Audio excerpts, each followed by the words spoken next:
그럴듯한 말로 포장을 해요. 이런 거 잘하는 사람도 있어. 진짜 내가 안 좋아하는 부류인데.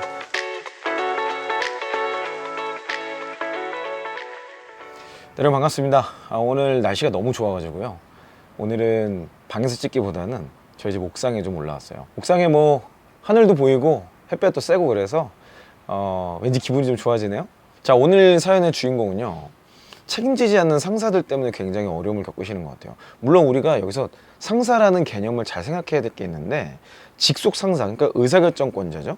책임자가 있고 책임자가 아닌 그냥 선배 같은 상사가 있어요. 우리가 이거 두 개를 좀 구분할 필요가 있는데요, 지금 이분은 같이 일하시는 분들 얘기인 것 같아요. 근데 그럼에도 불구하고 우리에게 굉장히 큰 영향을 주는 상사이기 때문에 이 상사가 좀 어떻게 괴롭히고 있는지, 어렵게 하는지 한번 사연을 읽어보도록 하겠습니다.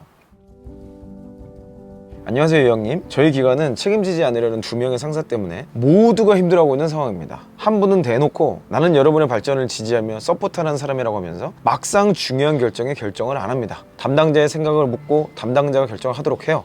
나중에 보고서도 담당자 의견을 제출하거나 심지어 그분보다 윗상사에게 말할 때도 실무자를 데려가서 실무자 의견으로 말하게 합니다. 한 번은 문제가 터졌는데 너무 일관적으로 제3자 입장에서만 말하고 본인과 선을 그으려고 하는 거예요. 왜 그러냐고 물어봤더니 당신이 판단하지 않고 최대한 객관성을 가져야 한다고 이야기를 하더라고요. 네, 참 원래 이럴 때 문제가 생겼을 때 책임져 주는 게 상사인데, 그죠? 또 한 분이 있는데 그분은 정반대입니다. 분명히 결정을 내려줘서 그대로 했는데 나중에 결과가 마음에 안 드시면 내가 언제 이렇게 하라고 했냐면서 말을 바꾸세요. 이거 정말 참. 그러다가 한번 제가 너무 화가 나서 부장님이 땡땡으로 말씀하셨습니다 라고 했다가 엄청 깨졌습니다. 이거 여러분 절대 하시면 안 돼요. 이렇게 얘기했잖아요. 내 말은 그 말이 아니지 막 그러면서 이제 그때부터 괘씸죄에 적용이 되거든요. 이분은 윗상사한테 부정적인 피드백을 받으면 내가 실무자한테 그렇게 하라고 했는데 안 한 것 같다라면 실무자의 무능으로 돌려요. 물론 그런 말 한 적 없지만요, 반대로 긍정적인 피드백은 다 본인이 지시하고 챙겨서 하라고 말을 해요. 그 일을 오히려 실무자가 기획해서 묵묵히 처리해서 달성한 성과라도요. 정말 이런 환경에서 실무자들은 어떤 상황에서도 실무자가 책임을 지니까 보수적이게 되고 더 조심해지는 것 같아요. 그분들이 바뀔 수는 없지만 이 상황에서 어떻게 해나가야 될까요? 책임지지 않으려는 상사, 그 밑에서 지혜롭게 일하는 방법을 알려주세요. 지금 우리 형편분의 상황은요, 진짜 너무 힘든 상황이에요. 저도 이런 비슷한 경험을 해본 적이 있는데 진짜 짜증나요. 하라고 해서 열심히 해도 문제고 본인이 예상하지 못한 일이 터질 수 있죠. 그럼 그때는 그냥 내가 그거 신경 못 썼는데 미안하다, 이거는 네 책임 아니야 내 책임이야, 잘했어, 이렇게 하고 딱 넘어가주면 얼마나 충성을 다하겠습니까, 그죠? 근데 그런 스킬이 없더라고. 어찌됐건 간에 저는 여기에서 상사의 책무, 상사의 일이 뭔가에 대해서 한번 짚고 넘어가고 싶어요. 하이 클래스로 올라갈수록 상사의 일은 책임지는 겁니다. 상사가 기획을 잘하는 게 아니에요. 기획을 잘할 수 있는 사람을 잘 일을 시키는 게 상사의 역할이고, 그 사람들을 잘 동기부여하고 그 사람들에게 새로운 영감을 불어넣는 게 상사의 역할이죠. 근데 지금 이분은 자기 일을 안 하고 있는 거야. 상사는 책임지는 것이 유일한 책임인데 그 책임을 회피하고 있어. 사실 상사가 책임만 잘 져도요, 우리 실무자들이 일할 때 굉장히 편하게 일할 수 있죠. 뭔가 안정감이란 게 있잖아. 근데 상사가 책임을 안 지고 그 모든 책임을 우리에게 전가할 때, 여러분에게 전가할 때 여러분들은 상사에 대한 신뢰가 없어지는 거예요.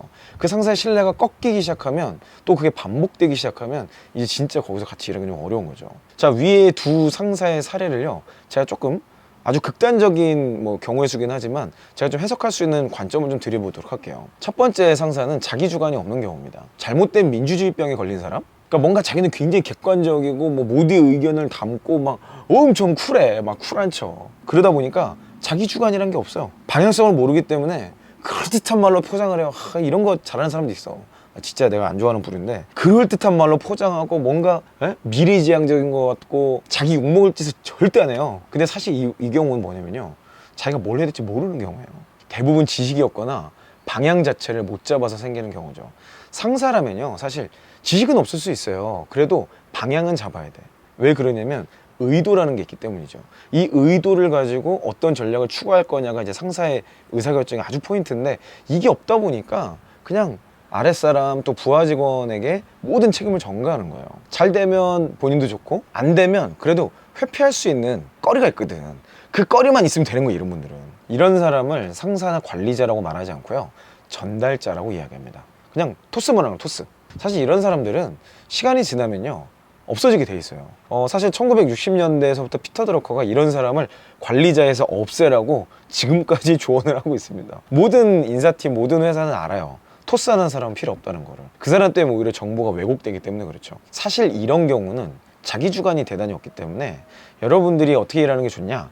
저는 그냥 무시하고 일하라고 말씀드리고 싶어요. 그게 가장 좋아요. 그냥 내가 책임질 거를 생각하고 이분은 그냥 뭐랄까 얼굴마담? 그죠? 거들뿐 뭐 요 정도로만 생각해야 돼.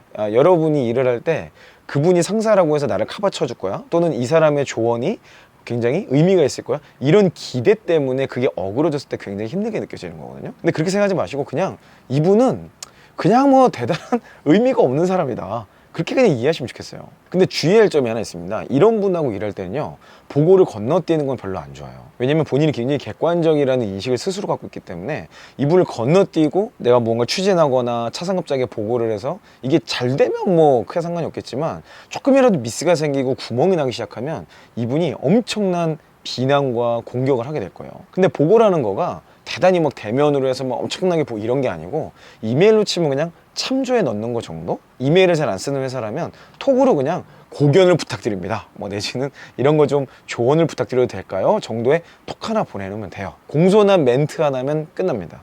그 뒤로 이분이 뭐 조언을 할 수도 있고 안 할 수도 있는데 사실 그거 별로 중요하지 않아요. 어차피 책임지는 건 여러분들이고요. 사실은 여러분이 책임진다고 하지만 그 책임의 범주가 여러분이 책임질 수 있는 거래봐야 아마 비난받고 욕먹는 정도 수준일 거예요. 진짜 문제가 생기는데 이 사람이 거기에 책임자라면 이 사람이 책임지게 돼 있어요.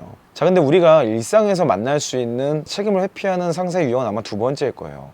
이 경우는 자기 주관이 굉장히 뚜렷합니다. 자, 이런 주관이 뚜렷한 사람한테는 꼭 대면으로 보고하는 게 좋습니다. 아까 첫 번째 있었던 사람은 그냥 링크 하나 보내주거나 보고서 그냥 파일 첨부해주는 정도면 되는데 이런 사람은 직접 만나서 내 의견을 정확하게 구해야 돼요. 그래, 내 생각은 이런데 당신은 어떠냐? 라는 의견이 긍정이든 부정이든 일단 받아서 나를 공격하거나 나를 카바 쳐줘야 될 때 안 쳐줄 상황을 미리 대비하는 게 필요한 거죠. 근데 여기서도 이 상사의 유형을 두 가지로 우리가 봐야 되는데 첫 번째가 조직에서 굉장히 신뢰받고 인정받는 경우. 자, 이 경우는요, 여러분 힘들게 느낄 수 있는데 결과가 좋잖아요. 그러면 무조건 이분의 공으로 돌려보세요. 그러면 처음엔 여러분들이 뭔가 뺏기는 것 같고 싫고 이럴 수 있는데요, 이게 계속 반복이 되잖아요. 그럼 이 사람은 반드시 여러분을 중용하게 돼 있습니다. 그럼 한두 번은 뭐 기분 나쁘고 이럴 수 있는데 시간이 지나면 이분이 인정받는 사람이기 때문에 여러분이 같이 인정받을 확률이 매우 높아요. 그리고 이분이 높이 올라갈수록 여러분이 같이 높아져. 왜? 이 사람한테는 여러분이 필요하거든요. 근데 만약에 이 상사가 그냥 저냥인 사람이다, 큰 영향력 없다, 그러면요, 아까 1번이랑 똑같은 경우로 보시면 돼요. 제가 장담하건대 머지않아 조직을 떠날 겁니다. 자기 주관이 뚜렷한데, 그리고 뭔가 전략이나 이런 게 명확한데, 그런데 회사에서 크게 인정 못 받잖아요. 그러면 그 조직이 잘 안 만들 확률이 높아. 그러니까 본인도 답답해요.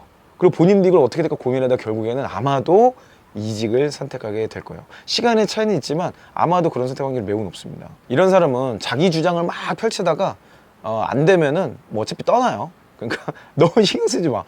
자기 주관이 뚜렷하다 하더라도 조직에서 대단히 인정받는 상사가 아니라면 그냥 1번과 같은 유형으로 보시고 여러분이 어떻게 결국은 내가 제안하고 내가 진행한 건 내가 책임진다는 생각으로 제안을 하시면 좋지 않을까 생각이 듭니다. 자, 근데 여기서 우리가 절대 놓쳐서는 안 되는 교훈이 한 가지 있어요. 지금 여러분들이 이런 것들을 반면교사로 삼고 훈련하지 않잖아요?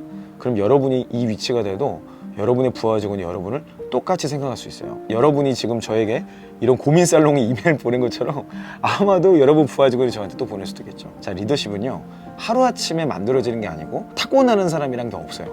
끊임없는 생각, 연습, 훈련, 관점의 성숙이 동반되면서 이런 것들이 갖춰지는 겁니다. 상대방 입장에서 생각하는 거, 그 사람 입장에서 내가 지금 어떻게 해줘야지 저 사람이 안정감을 갖고 일할 수 있을지, 이런 것들을 고민해보지 않은 사람은 절대 훌륭한 리더가 될 수 없어요. 그래서 이런 답답하신 상황이라면 지금 이 모든 과정을 기록으로 좀 남겨놨으면 좋겠어요.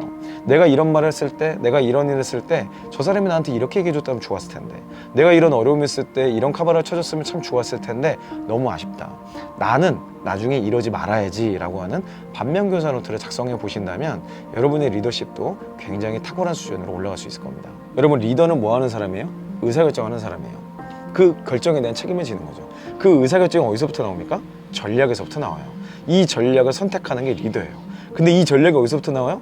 그 조직의 가치에서부터 나옵니다. 그래서 리더는 항상 가치를 생각하고 조직의 정체성을 생각하고 우리가 나아가야 될 방향을 생각하는 사람이에요. 자, 지금 여러분들의 위치가 뭐 몇 년 차인지 어느 위치인지 모르겠지만 지금부터 이런 것들을 고민하시면 여러분 굉장히 탁월한 리더가 될 수 있을 거라 생각합니다. 제가 앞으로도 여러분의 멋진 회사 생활과 리더십을 위해서 제가 여러분과 함께 하도록 할게요. 여러분의 고민이 있으시다면요, 아래 더보기란에 있는 이메일로 여러분의 내용을 최대한 상세하게 보내주세요. 저희가 각색을 해서 여러분들에게 필요한 조언을 영상으로 만들어 드리도록 하겠습니다. 여러분 화이팅 하세요. 이상 이영이었습니다.